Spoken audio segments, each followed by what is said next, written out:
खून खोलता है तब जब थाली में छेद करने वाला कोई दूसरा नहीं, कोई पराया नहीं, बल्कि अपना हो, अपना सगा हो। खून खोलता है जब अपना ही सिक्का खोटा हो, और बनिए को दोष क्या दिया जाए। ये पंक्तियां मैंने क्यों कही है? जो घटना मैं आपको बताऊंगा, जो कुछ मामले आपको बताऊंगा, उसके बाद शायद आप इससे खुद को जोड़ पाएंगे, समझ पाएंगे इन पंक्तियों के साथ खुद को जोड़कर क्या इसका मतलब क्या है। नमस्कार, आप देख रहे हैं दहाड़, मैं हूं आपके साथ ओम पांडे। पहले तो इसी कड़ी में आप बड़ी खबर ये जान लीजिए कि अयोध्या के राम मंदिर जैसा दान चोरी का ही मामला भिवानी के प्रसिद्ध पहाड़ी माता के मंदिर से भी सामने आया है।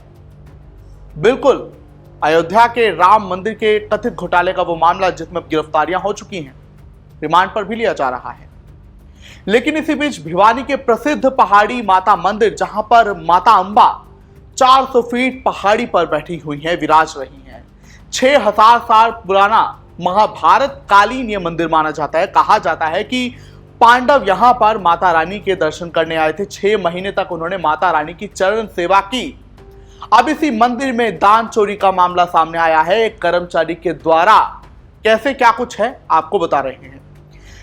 देखिए, ग्रामीण शख्स नरेश, जो कि माता के भक्त हैं, श्रद्धालु हैं, उन्होंने आरोप लगाया है कि मंदिर में सीसीटीवी प्रभारी और सुपरवाइजर आशीष, जो कि पहले इसी मंदिर में सफाई कर्मचारी था, लेकिन 2009 में जब प्रशासन ने मंदिर की बागडोर, मंदिर के काम विकास सबकी बागडोर अपने हाथों में ले ली 2009 में, तब इस सफाई कर्मचारी आशीष को सीसीटीवी प्रभारी और बाद में सुपरवाइजर बना दिया गया।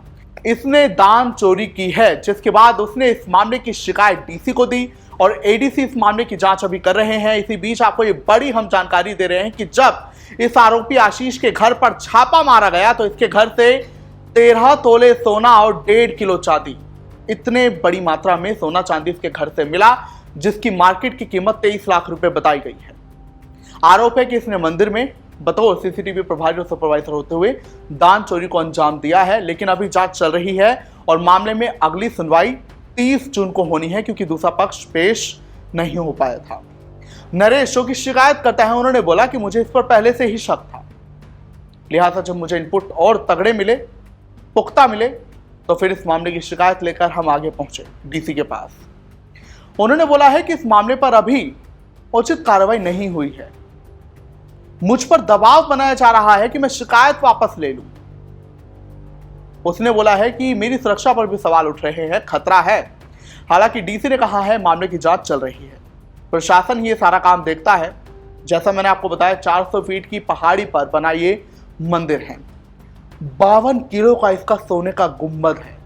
जो गुंबद है उसमें 52 किलो सोना, भव्यता आप समझ आइए मंदिर की।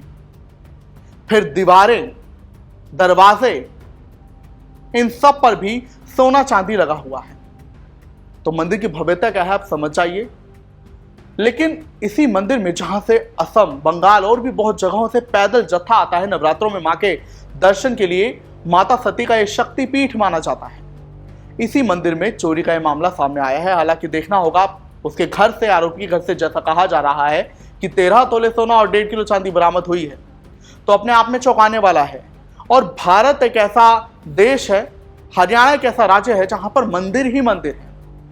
भारत में तो इतने मंदिर हैं और इतने भव्य, प्राचीन, पुराने मंदिर है, तो ऐसे में अगर मंदिर में कर्मचारी के द्वारा ही ऐसी चोरियों को अंजाम दिया जाता है तो ये अपने आप में निंदनीय है, चिंताजनक विषय है, चिंतन के लिए विषय है कि कैसे मंदिर में जो काम है इंश्योर किया जाए कि ऐसे चोर नियत वाले लोग ना आए। क्या आप कहेंगे इस पर? कमेंट्स में जरूर बताएं।